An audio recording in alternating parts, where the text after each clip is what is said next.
Hello, Collective. Love reading ulit tayo.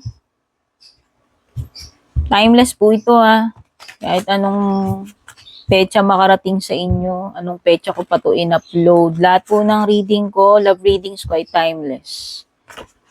Yung mga readings ko rito.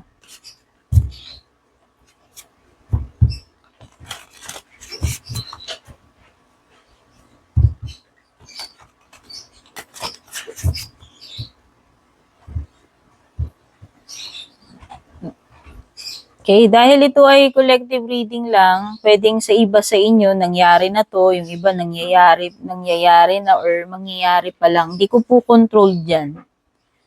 Kung hindi ninyo naiintindihan yung reading, kung hindi kayo nakaka-relate, hindi ko po problema yun, hindi ko kasalanan yun. Baka talagang hindi sa'yo yung reading. Kasi marami namang nakaka-relate. Okay? Judgment card. May mga bagay na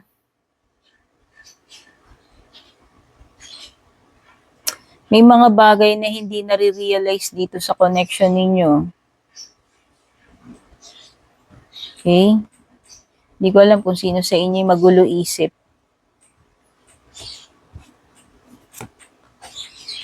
Queen of Swords reversed. Oh.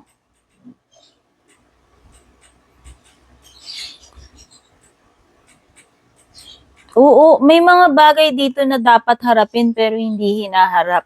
Base dito sa dalawang cards na to. Merong maaaring yung isa sa inyo in denial or pareho kayong in denial pagdating dito sa situation ninyo. Supposed to be, dapat pinag-uusapan to, dapat hinaharap yung problema or kung ano mang issue to. Pero parang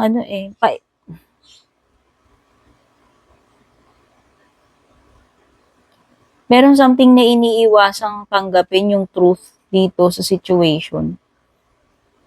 Pwedeng yun nga sabi ko nga in denial or ano ba tawag dito?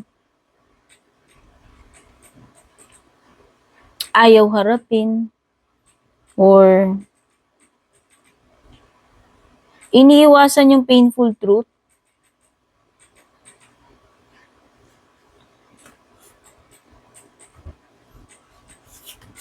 Dapat kasi ito parang nung una pa lang inaddress na yung issue dito sa inyong dalawa pero hindi parang iniwasan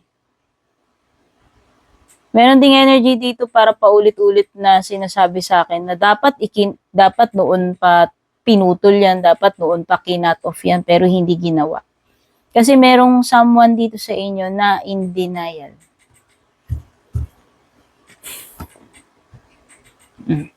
Justice reversed, Libra energy. Libra energy, strong energy ng Libra.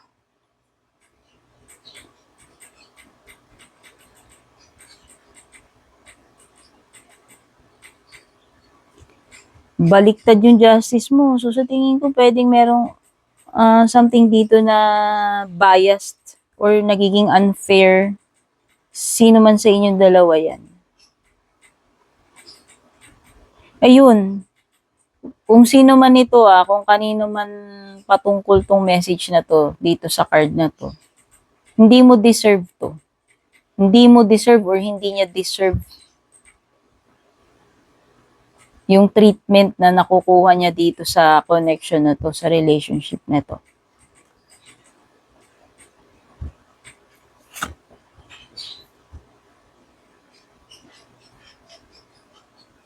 Hindi kaya may kakumpetensya rito? 5 of Wands to Or maraming conflict dito sa connection ninyo. Could be may interference ng ibang tao. Parang may pagka-complicated, may pagka-magulo kasi pwedeng ang daming nakikialam or may nakikialam kung hindi man marami. Or meron kang kakumpetensya, kaagaw dito sa person mo. Whether itong kaagaw mo tao or hindi. Ang kaagaw, hindi lang naman tao lagi eh.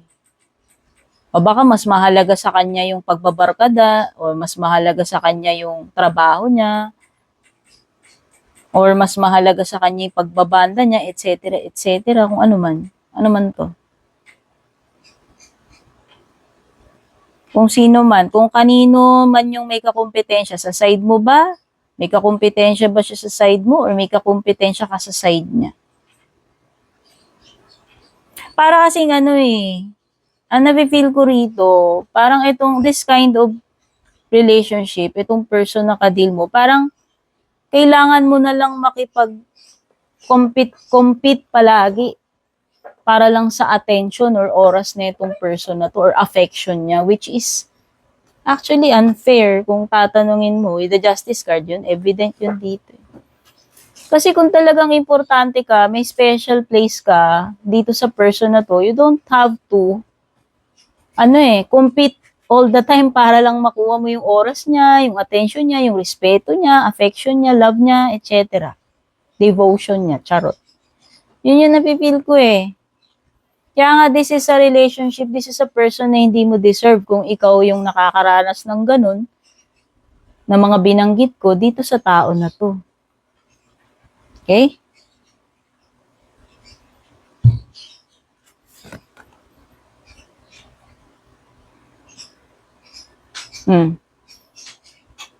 Madalas, hindi siya ganun ka-affectionate sa'yo, compassionate. Hindi rin siya good listener. Actually, madalas, nagiging cold pa nga yung ano niya sa'yo eh. Nagiging cold pa nga siya sa'yo or hurtful yung mga words niya. Or hindi niya hindi kanya kino-consider kung masasaktan ka ba or alam mo yun. Parang hindi mo ma-feel dito sa relationship na to, sa person na to, yung mga supposed to be na dapat treatment na nakukuha mo sa special someone mo.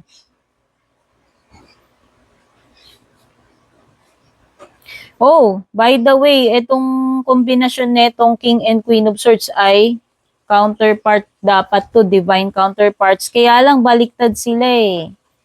And sinasabi nga ng favorite tarot reader ko, hindi niya favorite na kombinasyon ng divine counterparts si King and Queen of Swords.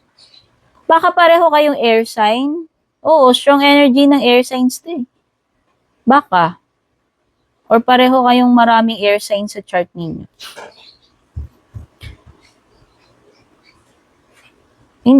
May something dito na hindi nagki-click between you and this person. Parang ang daming coldness dito sa connection ninyo or sa situation ninyo. Or mini-mirror nyo lang kung ano yung ginagawa ng isa't isa. Okay? Ano ba? Four of Swords, reverse. Uy, puro swords talaga. Dami talagang swords.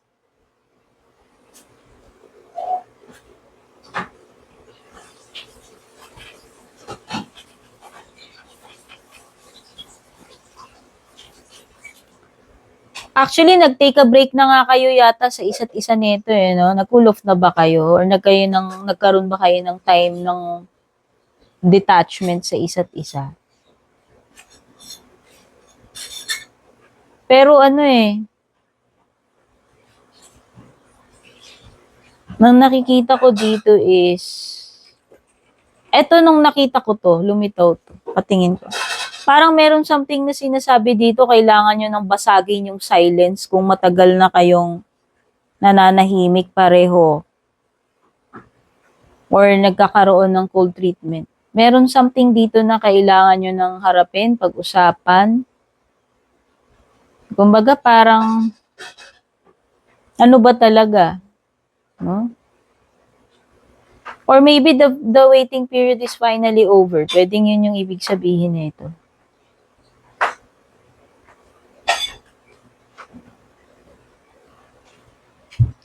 So, what's next, if ever? Three of Cups, Eight of Cups, full. So, naglitawan ngayon yung mga cups. Oh, may mga water din dito, Cancer, Scorpio, Pisces. Pero malakas yung Gemini, Libra energy. Yes. So, nakikita ko parang nagkaroon ng time out, disconnection, cool off. Pero nakikita ko, parang magkakaroon uli ng, ng reactivation tong connection ninyo kung naging dormant man or naglaylo kayo sa isa't isa, dumistansya muna kayo. So, nakikita ko is an energy ng parang marireunite kayo, marireconnect kayo kung nagkaroon kayo ng disconnection nitong person na to.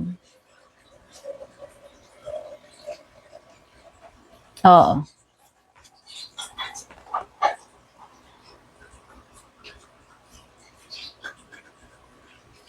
Merong babalik. Kung sino yung umalis, di ko alam kung sino sa inyo eh. Sino man sa inyo yan. So, nakikita ko is marireunite kayo with the Three of Cups. Pero parang hindi pa rin nawawala yung competition sa background dito. To tell you. Pwedeng hindi pa rin matatanggal yun, mawawala. Doon pa rin yung competition. Pero yung dito, yung main thing is, yung next na mga mangyayari is, meron ditong babalik or magre-reconnect.